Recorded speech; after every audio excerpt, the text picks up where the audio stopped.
RRC network प्रस्तुत powerful leader या विशेष कार्यक्रमामध्ये मी विशाल बोरे आपलं मनपूर्वक स्वागत करतो। आज आपल्या स्टुडिओमध्ये आहेत प्रहार जनशक्ती पक्ष परिवर्तन महाशक्तीचे अधिकृत उमेदवार डॉक्टर अशोक उळंबे, जे अकोला शहरातील जुना शहरचा जो भाग आहे त्या भागातून येतात आणि अनेक वर्षापासून विकासाचे मुद्दे घेऊन ज्यांचं राजकारण आहे, कायम एकनिष्ठ राहून ज्यांनी आजवर कार्य केलं। 2014 मध्ये सुद्धा त्यांच्या नावाचा उल्लेख विधानसभेसाठी आला होता। 2019 मध्ये सुद्धा त्यांनी फॉर्म भरला होता। आता सुद्धा ते निवडणूक रिंगणात आहेत। कशी ही निवडणुकीची रंजकता सुरू आहे। आज प्रचाराचा शेवटचा दिवस आहे। संध्याकाळनंतर प्रचार तोफा थांबणार आहेत। मात्र अशोकजी उळंबे यांनी मागील काही काळामध्ये जे केलेलं काम आहे, एवढ्या 29-30 वर्षातील जे काम आहे त्या माध्यमातून ते मतदारांपर्यंत जात आहेत आणि मतदारांना विश्वास देत आहेत की यावेळी परिवर्तन घडणे फार गरजेचे आहे। त्यासाठीच आज आपण या विशेष कार्यक्रमाच्या माध्यमातून त्यांच्याशी संवाद साधतोय। सर, मनपूर्वक स्वागत आहे आपल्या स्टुडिओमध्ये। आता निवडणुकीची रणधुमाळी, आज प्रचार तोफा सुद्धा थंडावणार आहेत।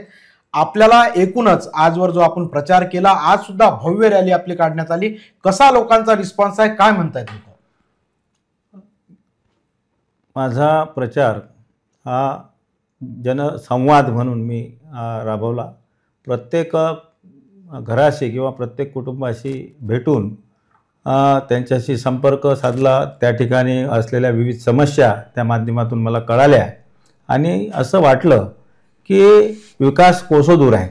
निश्चित बऱ्याच ठिकाणी आपण पाहतो की स्वच्छ शहर सुंदर शहर म्हटलं जाते, लेकिन परंतु कुठंही अशी जाण झाली नाही। आजही गटारे तुंबलेली आहेत, आजही अतिक्रमणे आहेत, आजही टॅक्स वाढ झालेली आहे मोठ्या प्रमाणात। महाराष्ट्रामध्ये सर्वात जास्त टॅक्स अकोल्यामध्ये आहे। त्याचप्रमाणे एक स्वाती एजन्सी या ठिकाणी जे सध्याचे उमेदवार आहेत, विजय अग्रवाल असं नाव घेतलं जातं, मला माहिती नाही पण जनतेकडून नाव घेतलं जातं की बा त्यांची आहे। आणि हे करत असताना झिझिया कर सारखं, कारण की जो 100 करोड रुपयाचा जो निधी आहे हा जनता स्वतः भरत आहे, परंतु त्या 100 करोडच्या रुपयावर 8 करोड त्यांच्या खिशात जात आहे। व्यापाऱ्यांची दुकाने तोडलेली आहे, त्या ठिकाणी लोक अतिक्रमण करत आहे आणि त्यांना कुठेही आज व्यापारी रोजगारापासून भरकटलेला आहे। आज या ठिकाणी महिला सुरक्षित नाही आहे, या ठिकाणी व्यापारी सुरक्षित नाही। पोलीस आयुक्तालय होणं आवश्यक आहे, या ठिकाणी नदीचं सौंदर्यीकरण होणं आवश्यक आहे, एक पर्यटन स्थळ म्हणून या ठिकाणी आवश्यकता आहे। मला वाटतं की जुना शहर आणि नवा शहराला कनेक्ट करण्यासाठी उड्डाण पूल आवश्यक आहे, डाबकी रोडचं विस्तारीकरण आवश्यक आहे, कॅनॉल रोड जो आहे, मला असं वाटतं की कॅनॉल हा अत्यंत गरजेचा आहे। ज्या वाशिम बायपासपासून तर संत गोरोबा काका मंदिरापर्यंतचा हा कॅनॉल रोड आहे, याचं चौपदरीकरण होऊ शकते, सौंदर्यीकरण होऊ शकते। फुटपाथ सहित एक सुंदर रस्ता हा जुन्या शहराला मिळू शकतो। जुन्या शहराचं म्हटलं तर जुन्या शहराचा किल्ला जो आहे, असदगड किल्ला, राजराजेश्वर या शहराचा आराध्य दैवत आहे। आज किल्ला समोर आहे, ऐतिहासिक वास्तू आहे, परंतु या ऐतिहासिक वास्तूवर सुद्धा अतिक्रमण झालेलं आहे।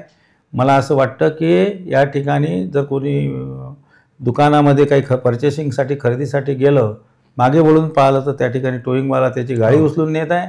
बरोबर, या ठिकाणी करोडो रुपयाची लागत लावलेले व्यापारी परेशान आहेत, त्यांच्या समोर दुकाने थाटल्या गेलेली आहे आणि मला असं वाटतं की याला अभय कोणाचं आहे। रस्त्यावर मटण विक्री खुलेआम होत आहे। आज महिलांना व्यासपीठ नाही आहे। महिला सक्षमीकरणच्या बाता करणाऱ्या लोकांनी त्या ठिकाणी महिलांसाठी स्पेशल व्यापारी बाजारपेठ असली पाहिजे होती। यासाठी दिव्यांगांसाठी काहीतरी त्यांनी एक वेगळं कौशल्य विकासावर आधारित काहीतरी कार्यशाळा म्हणा किंवा त्यांच्यासाठी व्यवसाय ठेवायला पाहिजे, परंतु ते कुठं मला दिसत नाही आहे। अकोला शहर हे विकासापासून कोसो दूर आहे। मला असं वाटतं 30 वर्षापासून गेली ह्या अकोला शहरामध्ये जातीपातीच्या पलीकडे राजकारण झालेलं नाही आहे। आजही सुद्धा हेच मुद्दे या ठिकाणी आहे आणि त्यांना विचारा की जे आज भारतीय जनता पक्षाचे उमेदवार आहेत, तर त्यांना विचारा की बा मुद्दे जातीपातीच्या पलीकडे जाऊन या शहराचा विकास का करत नाही आहे, विकास का झाला नाही? तुम्ही तर गल्लीपासून दिल्लीपर्यंत तुमची सत्ता आहे। आज विकास झाला पाहिजे। माझं लेकरू असं गरिबाला वाटतं, रिक्षा चालवणाऱ्याला, ॲटो चालवणाऱ्याला की कॉन्व्हेंटमध्ये शिकलं पाहिजे। महानगरपालिकेच्या शाळा ओस पडलेल्या आहे आणि खंडर झालेल्या आहे। या महानगरपालिकेमध्ये इंग्लिश माध्यमातून शिक्षण झालं पाहिजे। मला वाटते की मुंबईमध्ये CBSE पॅटर्नचं म्युन्सिपल कॉर्पोरेशननं चालू केलेलं आहे पण अकोल्यामध्ये साधी इंग्लिश मीडियम शाळासुद्धा होत नाही आहे. आणि या ठिकाणचा व्यापारी आज आपण पाहतो की MIDC या ठिकाणी विस्तृत आहे, मोठी जागा आहे, परंतु त्या ठिकाणी उद्योजक येत नाही आहे, मोठमोठे कारखाने येत नाही आहे. या ठिकाणी शिकलेल्या तरुणाला कुठलाही रोजगार नाही आहे. या ठिकाणचा युवक हा स्थलांतरित करत आहे. आज आईवडिलांना सोडून त्याला परगावी जावं लागत आहे. आणि मला असं वाटतं की त्या ठिकाणी गेल्यानंतर आईवडिलांच्या सानिध्यात राहायची त्याची इच्छा असते, परंतु रोजगार नसल्यामुळे तो कुठंतरी आई वडिलापासून दूर जात आहे. आज या ठिकाणी म्युन्सिपल कॉर्पोरेशनची 200 एकर जागा कापसी तलावाच्या त्या ठिकाणी आहे. या कापसी तलावाचं पर्यटन स्थळ होऊ शकते, अकोल्याच्या नजीक आहे, परंतु मला वाटते की त्याच्याकडे कोणाचं दुर्लक्ष नाही आहे. बिळाची पाईपलाईन खाणाऱ्यांनी मला असं वाटतं कापसी ते अकोला बिळाची पाईपलाईन होती, परंतु ते सुद्धा खाऊन टाकलेली आहे. आणि आज कापसीपासून जो पाणी पुरवठा होत होता तो बंद पडलेला आहे. आज महानचं धरण आहे ते अपुरं पडत आहे. पाण्याच्या जे पाणीपट्टी आहे खूप मोठ्या प्रमाणात आहे. मोठ्या प्रमाणात पाणीपट्टी असल्यावर सुद्धा लोकांना रोज पाणी मिळत नाही आहे. हे शहर संपूर्ण धुळीचं शहर म्हणून मानलं जात आहे. या ठिकाणी अतिक्रमणाचं शहर म्हणून नाव ठेवलं जात आहे. या ठिकाणी मला वाटते की कोणीही सुरक्षित नाही आहे. या ठिकाणचं सुपर स्पेशालिटी हॉस्पिटल सत्ताधाऱ्यांनी मला असं वाटतं की भारतीय जनता पक्षाची सत्ता 30 वर्षापासून आहे. या ठिकाणी मंत्री झालेले आहेत, या ठिकाणी केंद्रीय मंत्री झालेले आहेत, या ठिकाणी आमदार सतत निवडून येत आहे, परंतु सुपर स्पेशालिटीचं हॉस्पिटल गेली 7 वर्षापासून बनून तयार आहे, परंतु फक्त पेशंट तपासणीपुरतं आणि MRI CT स्कॅन करण्यापुरतं ते राहिलेलं आहे. या ठिकाणी कुठल्याही दुर्धर आजारावर इलाज होत नाही आहे. हृदयरोग म्हणजे हार्टचे जे रुग्ण असतील, किडनीचे असतील किंवा कॅन्सरचे रुग्ण असतील, आज त्यांना अमरावती, शिर्डी, मुंबई, नागपूर ठिकाणी पैसा खर्चून त्या ठिकाणी जावं लागत आहे. मला असं वाटतं की हा कुठला विकास आहे. आज जर भारतीय जनता पक्षाच्या लोकांना तुम्ही विकासावर बोलायला लावलं तर ते केंद्र शासनाचं सांगतात की बा मोदीजीने एक या. आम्हाला आमचा मोदीजीला विरोध नाही आहे, भारतीय जनता पक्षाला विरोध नाही आहे, परंतु भारतीय जनता पक्षानं जो उमेदवार दिला त्याला असं वाटतं की माझ्यापेक्षा या शहरातल्या राहणाऱ्या प्रत्येक मतदाराचा विरोध आहे असं मला जाणवलं. आणि ज्या पद्धतीनं या ठिकाणी प्रत्येक नागरिक असं वाटतं की आता बस झालं, आता बस झालं. हा जो मोठा व्हॅक्यूम विकासाचा या ठिकाणी मला वाटतं की निर्माण झालेला आहे. आज रेल्वे स्टेशन अकोल्यामध्ये आहे. रेल्वे स्टेशनपासून तर बाशी टाकडी जो रस्ता आहे याच्यामध्ये मोठा शहराचा भाग आहे आणि स्ट्रेट रोड आहे. मला असं वाटतं की तो रोड 4 लेन झाला पाहिजे. 4 लेन जर झालं त्याचं सौंदर्यीकरण होईल. कुठंतरी छत्रपती शिवाजी महाराजांचा भव्य दिव्य पुतळा या ठिकाणी झाला पाहिजे. आज छत्रपतीच्या नावाने मतं मागणाऱ्यांनी, आता आम्ही छत्रपतीचे वंशज आहोत, परंतु ज्या पद्धतीनं मतं मागितली जातात, ज्या पद्धतीनं जातीभेद वंशभेद निर्माण केला जातो, मला असं वाटतं की याच्याशिवाय 30 वर्षात काही झालं नाही आहे आणि हेच मला करायचं आहे. आणि यासाठी मी या निवडणुकीमध्ये पूर्ण ताकदीनिशी, पूर्ण जनतेसाठी आणि विकासासाठी या ठिकाणी मी उभा आहे. विकास केव्हा होईल हा प्रश्न मला वाटतं की मी जेव्हा संवाद साधत होतो प्रत्येक नागरिक विचारत होता की दादा विकास केव्हा होणार, विकास केव्हा होणार. आज भारतीय जनता पक्षाचा कार्यकर्ता खुश नाही आहे, भारतीय जनता पक्षामध्ये राहणारा नगरसेवक खुश नाही आहे. त्यांनी विचारावं की बेटा तू का खुश नाही आहे. आज गेली 35 वर्षापासून मी या ठिकाणी भारतीय जनता पक्षाचं काम केलेलं आहे. मी महानगराचा म्हणजे बूथ प्रमुखपासून तर महानगर अध्यक्षापासून तर महाराष्ट्राचा पदाधिकारी म्हणून OBC मोर्चाचं सचिव म्हणून मी काम केलेलं आहे. परंतु आजही जो बूथवर जो काम करणारा कार्यकर्ता वंचित आहे. मला असं वाटतं की भारतीय जनता पक्ष नेहमी म्हणतो की बूथ प्रमुख हा आमच्या पाठीचा कणा आहे, पण बगर कण्याची कुठंतरी पाठ झालेली आहे आणि याला कुठंतरी मला वाटते की रिपेरी म्हणा किंवा काहीतरी करण्याची आवश्यकता आहे. ज्या पद्धतीनं कार्यकर्ता सैराट झालेला आहे, कारण कार्यकर्त्याला कुठंतरी नेतृत्व हवं आहे. आज मला असं वाटतं की जे नेतृत्व स्वर्गीय लालाजीने दिलं होतं ते नेतृत्व कुठंही दिसत नाही आहे. आज शिवभोजन थालीच्या माध्यमातून मी त्यांना प्रश्न विचारतो की अकोला जिल्ह्यामध्ये किती लोकांना तुम्ही शिवभोजन थाली दिली आहे. शिवभोजन थालीच्या माध्यमातून जवळपास 30,000 रुपये रोज, नाही मला वाटतं 3 लाख रुपये महिना हा कोणाला मिळत आहे? माझा प्रश्न आहे यांना, हे जे विकासाच्या बाता करतात यांना प्रश्न आहे, थेट आरोप करतात की 3 लाख रुपये महिन्याचे तुम्ही कोणाच्या खिशात टाकता? तुम्ही काँग्रेसच्या खिशात टाकता, तुम्ही शिवसेनेच्या खिशात टाकता आणि तुम्ही राष्ट्रवादीच्या खिशात टाकता. भाजपा कुठे आहे? आज त्यांना मी आव्हान करतो की त्यांनी एक तरी शिवभोजन थाली, ज्यांच्या भाजपचा कार्यकर्ता असेल, संघाचा कार्यकर्ता असेल, परिवाराचा कार्यकर्ता असेल, विश्व हिंदू परिषदेचा असेल, बजरंग दलाचा असेल, त्यांना विचारा की कार्यकर्ता दाखवा की मी आम्ही रोजगार मिळून दिला. इथं जर कार्यकर्त्यांना जर रोजगार किंवा त्याला काही पाठबळ मिळत नसेल तर काय होणार आहे? त्यामुळेच आज भारतीय जनता पक्षाची वाताहत मला असं वाटतं या शहरामध्ये होत आहे. 80% जो कार्यकर्ता आहे घरात बसलेला आहे, त्याची साधी विचारपूस सुद्धा करण्याची सौजन्य यांच्यामध्ये नाही आहे. आज मी माझ्या घराच्या बाजूनं बूथची मीटिंग व्हायची, मला तिथं बोलावलं जात नव्हतं. आज शहराची मीटिंग होती, तिथं बोलावलं जात नव्हतं. तर मला असं वाटतं की या गोष्टी करून हे साध्य होऊ शकत नाही. जे त्यांचं त्या पद्धतीनं राजकारण या ठिकाणी चाललेलं आहे आणि त्यामुळेच मला ही भूमिका घ्यावी लागलेली आहे. आणि मला असं वाटतं की ज्या ज्या ठिकाणी मी लोकांशी संपर्क साधला तर लोक असे म्हणायचे की अशोक तू खूप वेळ केली. अच्छा, अशोक तू खूप वेळ केली, यापूर्वीच तो हा निर्णय का घेतला नाही? आज मला माझ्या डोळ्यात अश्रू येतात की ज्या पद्धतीनं जनता विचारत आहे की खूप वेळ केली, तर मला असं वाटतं की काय त्याच्या मागे भूमिका असेल की बा जो 80 वर्षाचा म्हातारा मला असा विचारतो की बा तू खूप वेळ केली. आज कुठलाही व्यक्ती असं म्हणत नाही की तू चुकीचं केलेलं आहे, उमेदवारी दाखल केली, तू योग्य केलेलं आहे.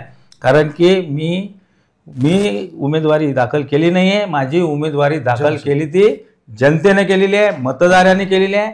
मी या शहराचा संपूर्ण समाजाचा, ओबीसीचा, 12 बलुतेदारांचा, पाटील, कुणबी, देशमुख, मराठा, तेली, साळी, कोळी, माळी, शिंपी, सोनार, आप्पा, गोंधळी, जेवढ्या जाती असतील, भावसार असतील, या सर्व जातीचं नेतृत्व करणारा मला असं वाटतं की मी एकमेव या ठिकाणी मराठी भाषिक म्हणून या ठिकाणी मैदानात उतरलेलो आहो. आणि मला हिंदी भाषिकसुद्धा त्याच पद्धतीनं चाहतात, मला बौद्ध समाजसुद्धा चाहतो आणि मला मुस्लिमसुद्धा चाहतात. कारण की ज्या पद्धतीनं आपण लोकांना देऊ तेच आपल्याला रिटर्न मिळते. ही मी गेल्या 35 वर्षापासून पाहिलेला आहे. माझा संपर्क अकोल्यातील शेवटच्या घरापर्यंत आहे, शेवटच्या गल्लीपर्यंत आहे, शेवटच्या नागरिकापर्यंत आहे. आणि आज मला असं वाटतं की हे धनशक्ती विरुद्ध जनशक्तीची लढाई होत आहे. पैशाचा महापूर आलेला आहे. आणि आज जेव्हा मी फॉर्म भरल्यापासून जे काही मला असं वाटतं की मी प्रथम भारतीय जनता पक्षाचा राजीनामा दिला, त्यानंतर मी फॉर्म भरला. आपल्यावर असा आरोपही होतोय की आता मधल्या काळामध्ये एक पत्र सुद्धा व्हायरल होत आहे की तुम्हाला पक्षातून निष्कासित करण्यात आलं. मला असं वाटतं की ज्यांनी मला निष्कासित केलं त्यांनी आत्मपरीक्षण केलं पाहिजे. मी निष्कासित मला त्यांनी नाही केलं, मी त्यांना निष्कासित केलेलं आहे.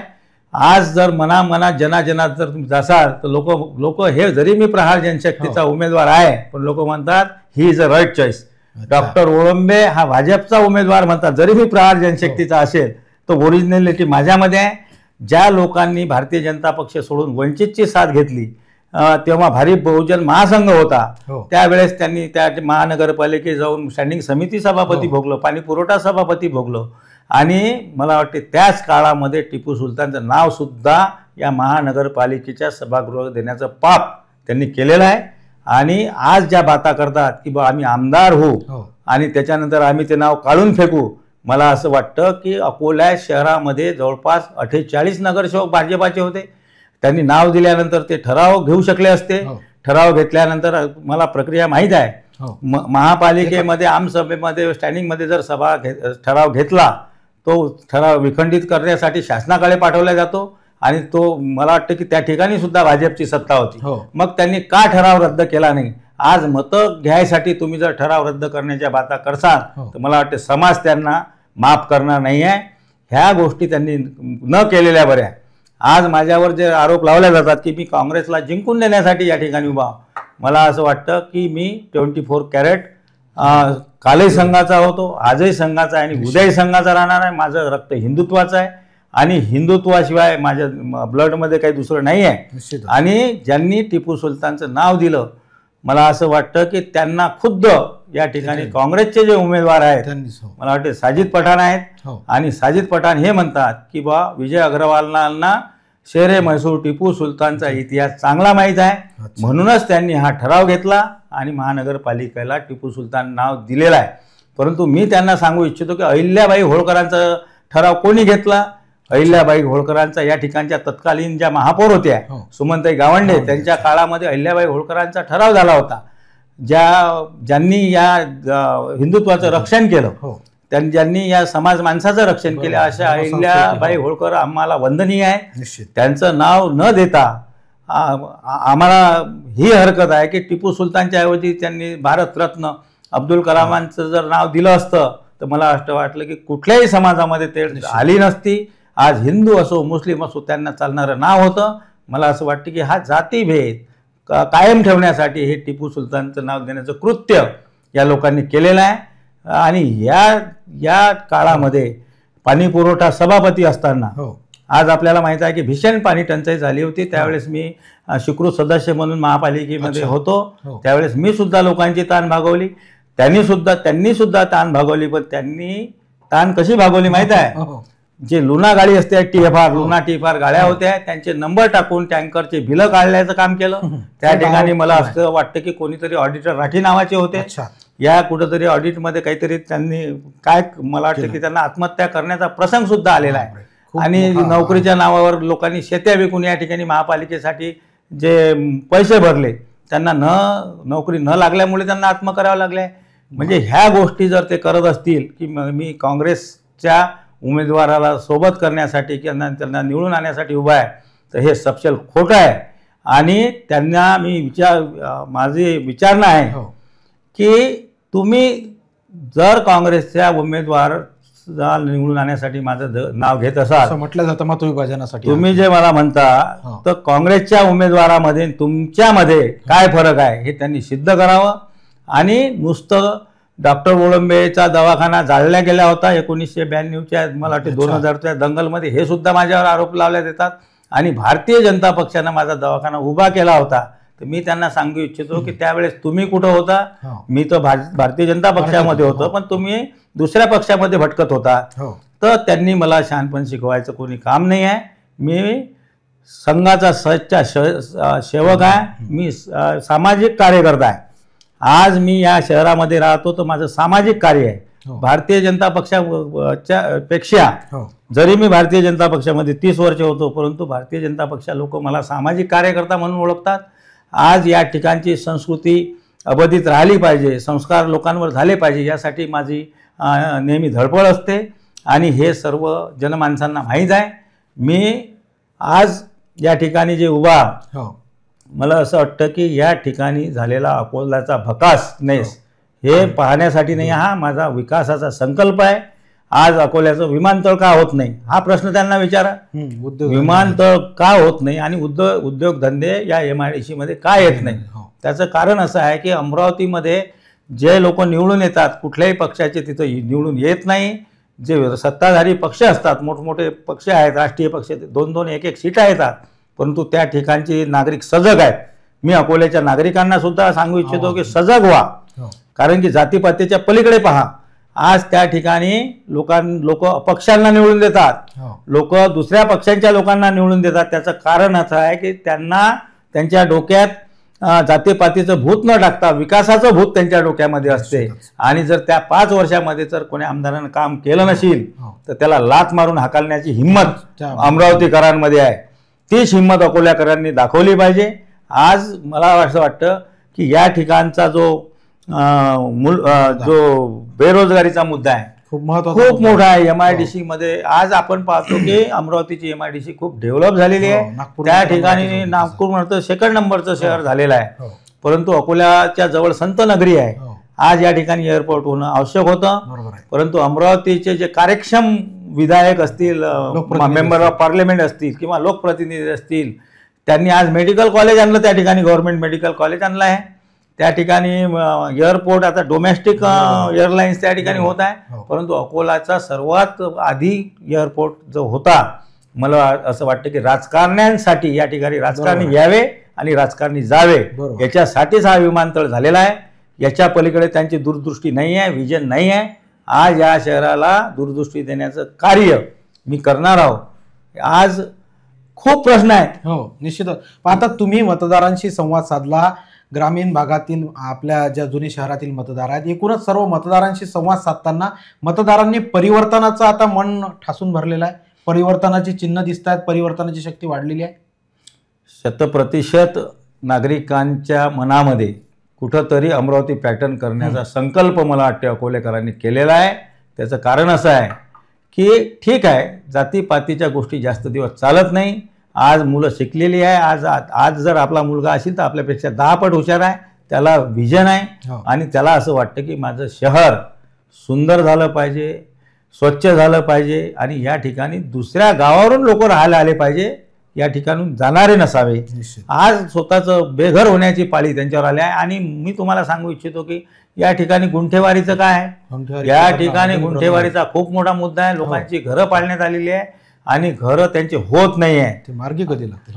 गुंठेवारीचं जे 500 फुटाचं जे घर म्हणजे प्लॉट असेल त्यासाठी 30-30 हजार रुपये भरायला लागत आहे. तो गरीब बिचारा आणेल कुठून, याचा प्रश्न मी या ज्या महापौर होते त्यांना विचारू इच्छितो आणि पक्षाला सुद्धा विचारतो. त्याचं कारण असं आहे की पश्चिम विधान क्षेत्रामध्ये आज पहा की भारतीय जनता पक्षाचा अध्यक्ष तिथचा नाही आहे, भारतीय जनता पक्षाचा महापौर पश्चिम विधानसभेचा नाही आहे, भारतीय जनता पक्षाचं नेतृत्व पश्चिम मध्ये नाही आहे. आज नेतृत्वाची वानवा अकोल्यामध्ये नाही आहे. पश्चिम विधानसभा क्षेत्र जे आहे हे भारतीय जनता पक्षाचं हार्ट आहे. हो निश्चितच बीटिंग हार्ट आहे. मला असं वाटतं की या ठिकाणी त्याचं हार्टबीट थांबवण्याचं कार्य या हुकुमशाहीनं आणि या ठिकाणी अरेरावीनं बंद पाडलेलं आहे. पश्चिम अकोला क्षेत्रामध्ये लालाजीच्या माध्यमातून इथं पक्ष वाढलेला आहे आणि हा पक्ष अकोल्यातच नव्हे तर संपूर्ण जिल्ह्यामध्ये त्यांनी पोहोचवला. तर मी तर त्यांना अभिवादन करतो. आज आम्ही त्यांचे फोटो लावले होर्डिंगवर.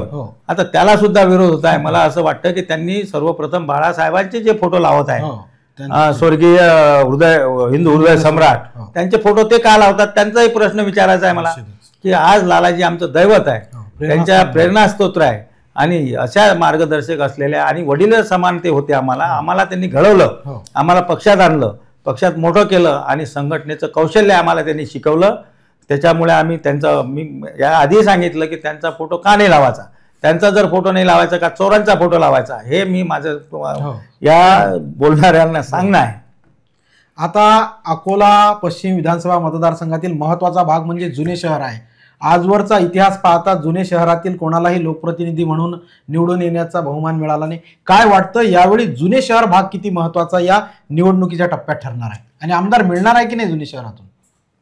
मला असं वाटतं की जुना शहर हा प्रत्येक आमदाराला किंवा प्रत्येक उमेदवाराला निवडून देण्याचं ताकद असणारा हा जुना शहर आहे.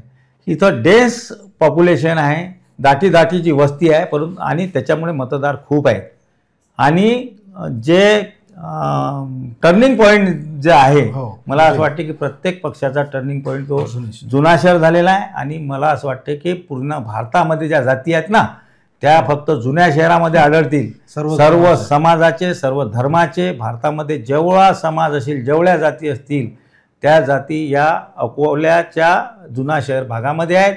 आणि जुना शहरामधला जो ओबीसी फॅक्टर आहे, जुन्या शहरामध्ये जो मराठी भाषिकांचा फॅक्टर आहे, जुन्या शहरामध्ये हिंदी भाषिकांचा फॅक्टर आहे, मला असं वाटतं की त्यांनी मन बनवलेलं आहे या ठिकाणी परिवर्तन करायचं आहे. त्याचं कारण असं आहे की गेल्या 30 वर्षामध्ये जुना शहराचा विकास झाला नाही आहे.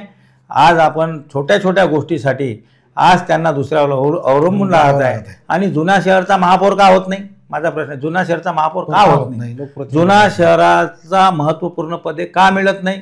आज त्यांना मी विचारतो की सगळे पद जर पूर्व विधानसभा क्षेत्रामध्ये मिळत असतील तर जुना शहर जो आहे पश्चिम विधानसभा क्षेत्र हा भारतीय जनता पक्षाने वाऱ्यावर सोडलेला आहे आणि त्याच्यामुळेच कार्यकर्ता नगरसेवक असतील त्यांना ही न पटणाऱ्या गोष्टी या ठिकाणी घडलेल्या आहेत.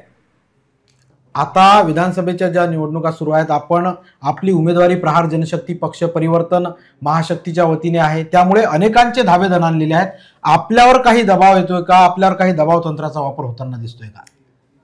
मला असं वाटतं की ज्या दिवशी मी फॉर्म भरला त्या दिवसापासून कुठंतरी त्यांच्या पायाखालची वाळू घसरत आहे. विड्रॉलच्या दिवशी त्यांनी मला बोलवलं, विड्रॉलच्या दिवशी मी गेलो, कारण की माझ्यासोबत असलेले कार्यकर्ते म्हणत होते की बा तुम्ही जाऊ नका, तुमचा ते विड्रॉल घेतील. मी त्यांना सांगितलं की मी मराठी भाषिक आहे. आज जो मराठी भाषिक करू शकतो ना ते कोणीच करू शकत नाही या अकोला पश्चिम विधानसभा क्षेत्रामध्ये. मी त्या ठिकाणी गेलो, त्यांनी मला खूप समजावण्याचा प्रयत्न केला. त्यांनी आमचे भारतीय जनता पक्षाचे डेप्टी सीएम त्यांशी बोलणं करून देण्याचं मला सांगितलं. त्याच्यानंतर आमचे अध्यक्ष जे तत्कालीन अध्यक्ष म्हणजे आता तुम्ही प्रहार जनशक्तीमध्ये आहे, परंतु त्यांनी बावनकुळे साहेबांशी बोलण्याचं मला सांगितलं. परंतु मी त्यांना सांगितलं की मागच्या काळामध्ये गेली 2014 मध्ये मी उमेदवारी मागितली. मी काही स्वतः न मागता जनतेनं मला निवडलं होतं, सर्वेमध्ये माझं नाव होतं.